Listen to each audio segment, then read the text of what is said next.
15 வருஷமா sales down, chief marketing officer fired. அப்புறம் எடுத்த ஒரு டிசிஷன் அந்த பிராண்டை வேர்ல்ட் ட்ரெண்டியஸ்ட் பிராண்டா மாத்திடுச்சு. முன்னாடி பிராண்டோட மார்க்கெட்டிங்ல 70% டிஸ்கவுண்ட்ஸ் ஆஃபர்ஸ் டைரக்டா ஆட்ஸ்ல ஸ்பெண்ட் பண்ணாங்க. கஸ்டமர்ஸை டைரக்டா பை பண்ண வச்சா போதும்னு நினைச்சாங்க. அப்போ பிராண்ட் பில்டிங்க்கு வெறும் 30% தானா? அதானே உங்க கேள்வி. புதுசாக பண்ண ஸ்ட்ராட்டஜியில் அவங்க ஃபோக்கஸ் பண்ணது strong brand positioning, influencer partnership, sponsorship and visibility, long term brand recall.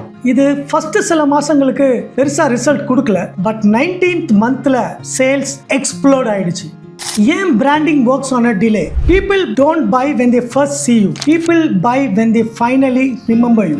அதனால தான் சக்சஸ்ஃபுல் பிராண்ட்ஸ் சேல்ஸை சேஸ் பண்ண மாட்டாங்க, பிராண்ட்ஸை பில்ட் பண்ணுவாங்க. நீங்க thirsty ஆனதுக்கு அப்புறமா வெளில டிக் பண்ண முடியாது. அதே மாதிரி சேல்ஸ் தேவைப்படும் போது பிராண்டிங்கை ஸ்டார்ட் பண்ணால் லேட் ஆயிடும். கமெண்ட் ஐடியா உங்களுக்கு பெஸ்ட் பிராண்டிங் growth கான்செப்ட்ஸை அனுப்புறேன்.